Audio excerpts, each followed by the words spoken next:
Welcome to The Explainer. Today we are diving into a tool that's completely revolutionizing the data world, dbt.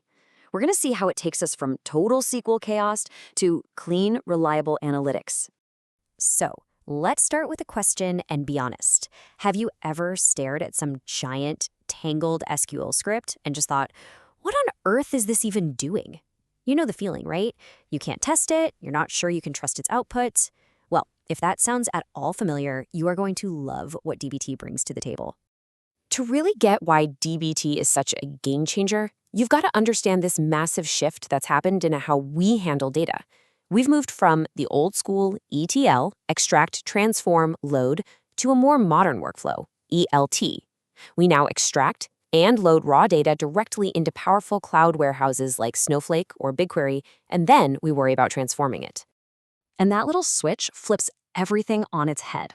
All the focus, all the action, all the magic now happens in that final step, the T for transformation. This is where we turn raw data into actual valuable insights.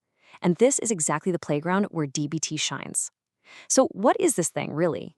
Okay, meet dbt. It stands for Data Build Tool. Now, let's be super clear about what it's not. It's not an orchestrator like Airflow, and it's not a data warehouse. Think of it as the brain of your transformation layer. It's the tool that lets you tell your warehouse what to do, using the SQL you and your team already know and love. And that's huge because it means anyone who can write SQL can now build production-grade data pipelines. So why is this so revolutionary? Well, for the first time, dbt brings all the best practices from software engineering and applies them to analytics.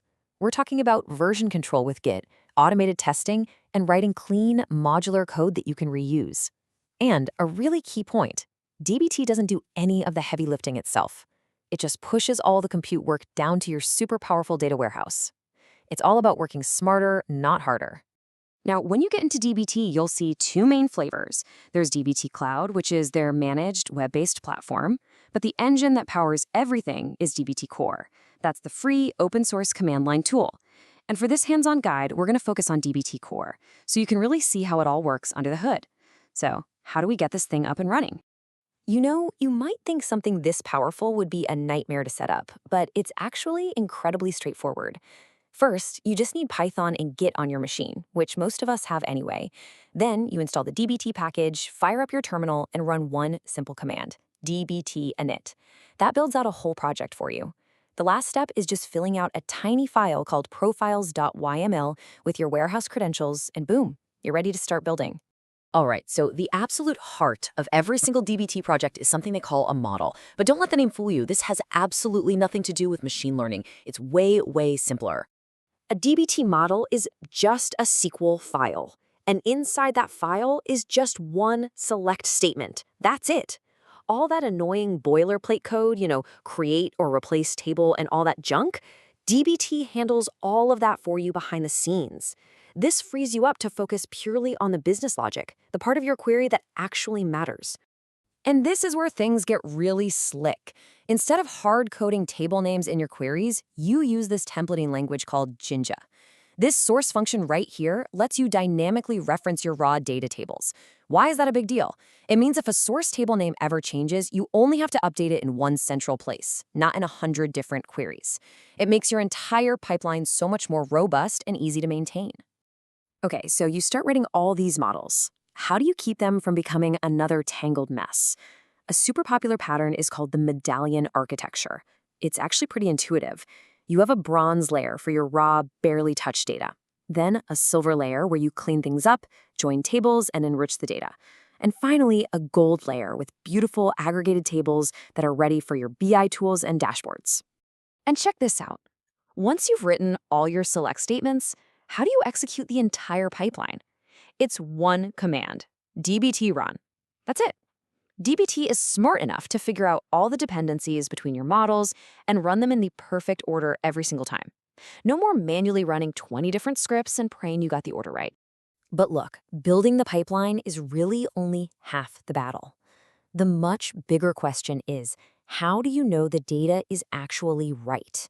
How can you be sure the numbers in your final reports are trustworthy? This is the exact point where so many traditional data pipelines just fall flat. Well, DBT has an incredible answer for this, a built-in testing framework. It comes with these powerful out-of-the-box tests you can apply to any column. You can instantly check if a column is unique, if it has any nulls, if a column only contains specific values, or even check for referential integrity between tables. It's data quality, baked right in. And honestly, the best part is you don't even have to write complex SQL to create these tests. You just declare them in a simple YAML configuration file that lives right there alongside your models. So your documentation and your tests essentially become the same thing. How cool is that? And just like building your models, you can run every single one of your data quality checks with one simple command, dbt test. This makes it incredibly easy to catch bad data before it ever gets to your stakeholders. And you can plug this right into your automated CI/CD workflows. So the takeaway here is crystal clear. dbt takes your analytics work from these fragile, untestable scripts that nobody really trusts, and it transforms them into robust, reliable, production-grade data assets. The impact this has on your organization's trust in its data is just massive. And this all brings us to a final, crucial question you should be asking. In today's data-driven world, if your analytics code isn't versioned, if it's not being automatically tested, and if it's not built for collaboration, can you really afford to trust it? dbt's answer is a very clear no.